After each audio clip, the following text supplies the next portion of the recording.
En el video anterior nosotros teníamos dos variables cuantitativas continuas y el objetivo básicamente era estudiar la correlación entre ambas variables. Y para ello aplicamos lo que se denomina el estadístico R de Pearson, que es el coeficiente de correlación lineal muestral de Pearson, que dijimos que podía tomar valores entre -1 y +1, que nos daba una idea de la fuerza de la correlación y del sentido de la correlación, de la dirección. Es decir, si aumenta X, aumenta Y, bueno, la correlación es positiva. Si aumenta X y disminuye Y, la correlación va a ser negativa. Y si aumenta X y la variable Y permanece inalterada, prácticamente, es porque no hay correlación. Correlación es sinónimo también de asociación lineal, eso hay que tenerlo presente. Y los ejercicios se resuelven básicamente con el valor P del ejercicio. El cálculo del estadístico TestStudent no lo vamos a ver en el contenido temático del temario del año, ¿no? Del curso. Entonces, ¿qué es lo que pasa cuando la pregunta nuestra es si es posible predecir el valor de una variable dependiente, o también llamada respuesta, que es la Y, como quien diría, a partir del valor de una variable independiente o explicatoria? O sea, resumidas cuentas, ¿es posible predecir qué presión sistólica puede tener un paciente? Variable dependiente, ¿no? La presión sistólica, a partir de los gramos que consume de cloruro de sodio diariamente. Ese es el valor de X. A partir de ese valor de X puedo predecir, puedo tener una idea, puedo estimar qué sistólica puede tener un paciente. Bueno, eso, quiero hacer un comentario breve. Si nosotros tuviéramos una planilla de datos, una matriz de datos, en donde tenemos, por ejemplo, 50 pacientes, y a cada uno de ellos le registramos el valor de la presión sistólica, pero también le preguntamos cuánto consume de cloruro de sodio diariamente. Entonces, en ese caso yo tengo dos variables. Tengo una variable Y, respuesta, porque se supone que la diastólica o la presión sistólica, la presión sistólica es la respuesta justamente del consumo de cloruro de sodio. Fisiopatológicamente funcionaría así: cuanto más cloruro de sodio, mayor sistólica. Bueno, entonces Y, que es la dependiente, va a ser la presión sistólica, y X, que es la variable independiente, sería el cloruro de sodio. Entonces, ¿es posible predecir qué presión sistólica puede tener un paciente a partir del cloruro de sodio que consume? Bueno, ese problema, si pensamos, tenemos que pensar así: ¿cuáles son las variables? Consumo de cloruro de sodio, presión sistólica. Perfecto. ¿Cómo se clasifican las dos? Las dos son continuas. Entonces, al ser continua es un problema de correlación, o en este caso, como quiero predecir, palabra mágica, predicción, es un modelo de regresión lineal simple. ¿Por qué regresión lineal? Regresión lineal porque quiero predecir, y esto presten mucha atención, regresión lineal porque quiero predecir el valor de una variable continua dependiente. ¿A partir de qué? Del valor de otra variable continua independiente. O sea que quiero predecir el valor de una continua a partir de otra continua. Por eso es regresión lineal. ¿Y por qué es simple? Porque es solamente una sola variable. La X es una. Vamos a suponer la situación donde yo quiero predecir el valor de la presión sistólica, pero a partir no solo del consumo de sodio, de cloruro de sodio, sino también quiero a partir de la edad del paciente, a partir de los niveles de triglicéridos, a partir de la colesterolemia total, a partir del sexo, si es masculino o femenino. Entonces, en ese caso yo tengo varias variables X, varias variables explicatorias. En ese caso, el problema es un problema de regresión lineal, pero que múltiple, porque son múltiples variables X. Eso tiene que estar bien presente. Entonces, simplemente vamos a hablar de la regresión lineal simple, donde tengo una variable Y dependiente o respuesta, X independiente o explicatoria, y una nube de puntos. Estos puntos son cada paciente los valores que tuvieron. Entonces, a partir de esto, por un método llamado método de los mínimos cuadrados, que no importa cómo es que opera ese método, podemos obtener lo que se denomina los coeficientes A y B. A es lo que se llama intercepto o corte en el eje de las y B, que es la pendiente, slope, la pendiente. ¿Ah? Entonces, esos son los coeficientes de la recta. La recta es todo este modelo que está acá. Pero básicamente vamos a olvidarnos de E, de epsilon, el error. Entonces, el modelo sería I es igual a más BX, que esto es simplemente el modelo de la ecuación o la función de una recta. Bueno, entonces, volvamos acá. Este sería el modelo que a mí me interesa, que es el modelo muestral, porque este es el modelo poblacional que nunca lo voy a conocer. ¿Ah? Y la variable dependiente o respuesta, A, el intercepto o corte en eje I, B es la pendiente y X es la variable independiente o explicatoria. Y un concepto que está acá que se llama epsilon, que es lo que llamamos un error aleatorio. Que ahora vamos a explicar de qué se trata eso. Nuevamente acá lo mismo. A y B son los coeficientes, tenemos que tener presente. Esta es la función o el modelo de regresión lineal simple porque tengo solo una X. Modelo de regresión lineal, ¿por qué regresión? Porque voy a predecir valores de esta variable que está acá. Por eso se llama modelo de regresión. Quiero predecir esto que está acá. ¿Y por qué se llama regresión lineal? Porque esta variable es continua. ¿Y por qué se llama simple? Porque es a partir de una sola variable X. Nuevamente acá está el modelo. Acá explica nuevamente. Que es cada A, ya dijimos, es el corte en el eje de las Y. Si vamos a traducirlo, A es el valor de Y, bien fácil, miren esto, cuando X vale 0. Olvídense de epsilon en un momento. Cuando X vale 0, Y es igual a A. ¿Qué es B? Esto es muy importante porque es muy preguntado en el curso. B indica cuánto aumenta la Y. B explica o nos indica cuánto aumenta la Y por incremento de unidad de la variable X. Voy a poner un ejemplo.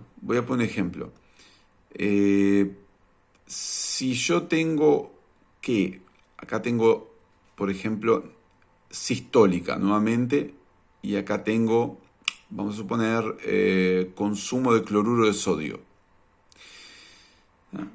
Si B fuera, por así decirlo, si B fuera 10, quiere decir que por cada aumento en un gramo de cloruro de sodio, la sistólica aumenta 10 milímetros de mercurio. Repito, si B vale 10, quiere decir que esta aumenta 10 por cada aumento de una unidad de X.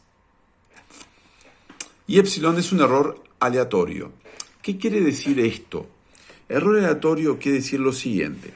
Vamos a suponer que yo tengo 50 pacientes. A todos les tomo la presión y les pregunto cuánto consumen de cloruro de sodio. Bien. Si yo coloco los datos en un programa estadístico o mismo en Excel, Excel me va a dar A y B. Ahora bien, me da los coeficientes A y B. Ahora bien, ¿ese modelo para qué me sirve? Una vez que yo tengo los coeficientes, puedo colocar un valor hipotético de X y puedo predecir un valor de Y. Ahora, esa predicción puede ser buena o mala según el error que tenga el modelo. Y ese error lo va a dar epsilon. En un ejemplo, yo se los voy a explicar en un ejemplo numérico. Prefiero hacer otro video y explicarles cómo es que funcionaría con un ejemplo con números que lo van a entender mucho mejor. Aquí nuevamente lo que ya dijimos, cómo son las correlaciones. ¿Ah? Para calcular A y B, que son los coeficientes, recuerden que utilizamos el método de los mínimos cuadrados. Método de los mínimos cuadrados, así es como se llama. Es un método matemático que lo que hace es llegar a calcular estos dos valores de los coeficientes. ¿Ah? Se supone, esto también, acá tengo una variable y, acá tengo una variable x, se supone que como premisa, como supuesto, se supone que debe de haber distribución normal de la variable y en cada punto de la variable x. Esto es una cuestión de suponer, porque esto es imposible estar probando punto por punto, es imposible. Se supone que la variable y, en este caso, tiene que estar normalmente distribuida en cada punto de la variable x. Recuerden esto, chicos, distribución normal. Y otra cosa importante, que se supone que en cada punto, ¿ven? Las varianzas tienen que ser iguales. Principio de homocedasticidad. O sea que aquí se cumplen nuevamente los supuestos de la ANOVA. Normalidad, igualdad de varianzas. Y los residuos tienen que ser independientes unos con los otros. ¿Qué son los residuos? Los residuos son justamente lo que llamamos epsilon. Los valores de epsilon, que si me lo permiten en otro video se lo voy a explicar para no quedar tan pesado. Finalmente quiero explicarles esto, que una cosa es justamente, bueno, esto está relacionado con el video que voy a explicarle a continuación. Una cosa es el valor observado, otra que es y subí, otra cosa es el valor estimado o predicho a partir del modelo, y otra cosa es la media de la variable y. Entonces, a partir de aquí, quiero que solamente tengan presente esto, que existen tres fuentes de variación, que se llama variación no explicada, o residual, o también epsilon, que justamente es lo que yo observo menos lo que yo predigo. Lo predigo a partir del modelo. Mi modelo decía que fulano iba a tener 130 de sistólica, pues él tuvo 135. Él tuvo 135. Yo predije que tenía 130, razón por la cual hay una diferencia de 5. ¿Y a qué se debe esa diferencia de 5? Se debe a otros factores que quizás yo no los pude controlar en el modelo. El modelo hablaba de cloruro de sodio y sistólica, y sin embargo, quizás el señor, por la edad que tenía, la sistólica fue un poco mayor. Entonces, son variables que no, son, digamos, variaciones que no se pueden explicar en el modelo. Sí se puede explicar lo que tú predices menos la media. Esa diferencia se puede explicar. Y después hay una variación total, que es la suma de estas dos, que te quedaría, que es lo que tú observaste menos la media. Simplemente acá no tenemos que estresarnos, tenemos que entender que hay tres fuentes de variación. Una total, una explicada y otra no explicada. Y quiero que tengan presente esto. Variación explicada por el modelo de regresión. Y la otra es una variación no explicada por el modelo, epsilon o residual. Justamente acá tenemos, los puntos son valores de cada paciente. Acá hay una recta de regresión lineal. Esta recta esta que está acá, fue calculada a partir de A y B, a partir del método de los mínimos cuadrados. Y la diferencia que hay entre cada paciente, el valor que tú observaste y el valor que tú esperabas en la recta, esta diferencia se llama epsilon.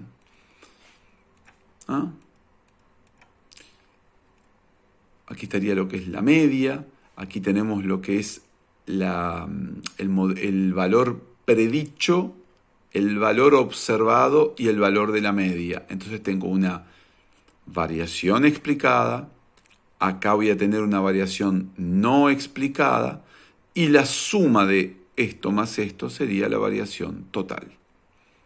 Pero simplemente tienen que entender que hay tres fuentes de variación: total, no explicada y explicada. explicada por el modelo, no explicada por el modelo. Es simplemente eso. En la regresión lineal simple se utiliza el ANOVA y es lo que está en verde en español, claramente te lo dice. ¿Para qué utilizamos el ANOVA en modelos de regresión lineal? Es simplemente para saber si, para testar, para probar si el modelo de regresión I igual a más BX, ¿será que ese modelo explica, por ejemplo, el modelo a partir de la X que vendría a ser el consumo de sodio? ¿Será que el consumo de sodio explica la sistólica?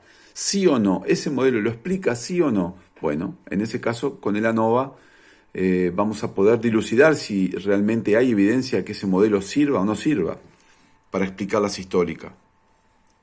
Y la ANOVA cumple con ese requisito. Hipótesis nula de la ANOVA, el modelo no explica, o sea que no sirve. Y la hipótesis alternativa, mi hipótesis, sí, el modelo explica. ¿Tá? Explica la variabilidad de la variable justamente dependiente. Y después tenemos el t-de-student. Recordemos que en regresión lineal tenemos ANOVA y t-de-student. El ANOVA es para ver si el modelo sirve o no sirve. Y el t-de-student lo que hace es testar cada uno de los coeficientes. Y realmente a mí me interesa lo que es el coeficiente beta o B, la pendiente. ¿Será que la pendiente es diferente que 0? Eso es lo que a mí me interesa. ¿Será que el coeficiente de regresión, que es B, será que ese coeficiente de regresión B es diferente que 0? ¿Por qué?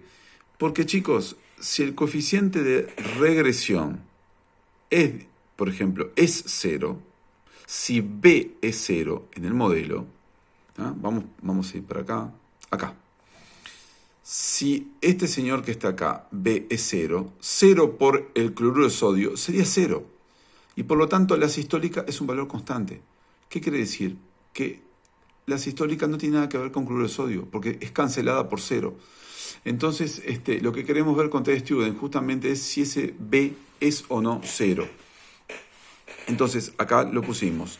Hipótesis nula, beta es 0, alternativa beta es distinto que 0.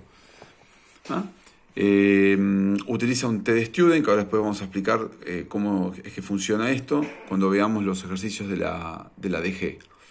Pero yo quiero que ustedes recuerden básicamente eso. Modelo de regresión lineal sirve para predecir el valor de una variable continua a partir de otra. Y lo que tenemos que hacer es aplicar el ANOVA y el t-de-student. El ANOVA es para ver si el modelo sirve. Y el t-de-student para ver si cada coeficiente es o no diferente que 0. Porque si un coeficiente, por ejemplo, llegara a ser 0, es porque realmente esa variable explicatoria, esa variable X, no influye en la variable Y. Entonces, ¿cómo vamos a predecir, por ejemplo, cómo vamos a predecir la sistólica? ¿Cómo voy a predecir la sistólica a partir del potasio? Si el potasio no tiene nada que ver, por ejemplo, con la sistólica. Para eso está el t-de-student. Y después finalmente existe algo que se llama el coeficiente de determinación, que es con la letra R cuadrado, que ese R cuadrado es simplemente el coeficiente de Pearson al cuadrado. Y puede tomar valores entre 0 y 1, o 0 a 100%, es lo mismo. Como pusimos ahí, no da ninguna información sobre la dirección, pero sí nos proporciona información, y acá tienen que tener claro esto, información de qué porcentaje la variable X explica el comportamiento de la variable Y. Por ejemplo, si R fuera 0,9, 0,9 al cuadrado es 0,81, 81%. Querría decir que, por ejemplo, el cloruro de sodio explica el 81% de la variabilidad de la sistólica. Los restantes 19% no lo sé, a otras variables que no fueron estudiadas en ese modelo. Pero justamente habla de eso, de qué porcentaje de la X explica el comportamiento de la Y. En otro video yo voy a poner un ejemplo para que quede claro algunos estatutos justamente de la correlación lineal simple. Pero en principio me interesa que ustedes entiendan qué es R, ¿ah? Qué valores puede tomar, cuál es el modelo de regresión lineal simple, qué quiere decir A, qué quiere decir B, qué quiere decir epsilon, qué quiere decir X e Y, naturalmente. Y llegamos a A y B, que son los coeficientes a partir del método de los mínimos cuadrados. Otra cosa también importante es qué es R cuadrado, coeficiente de determinación, que es lo que acabamos de explicar ahora, y los opuestos, normalidad, homocesticidad, independencia de los residuos, y finalmente entender qué modelo de regresión lineal simple tenemos que aplicar el ANOVA y el TD-Student.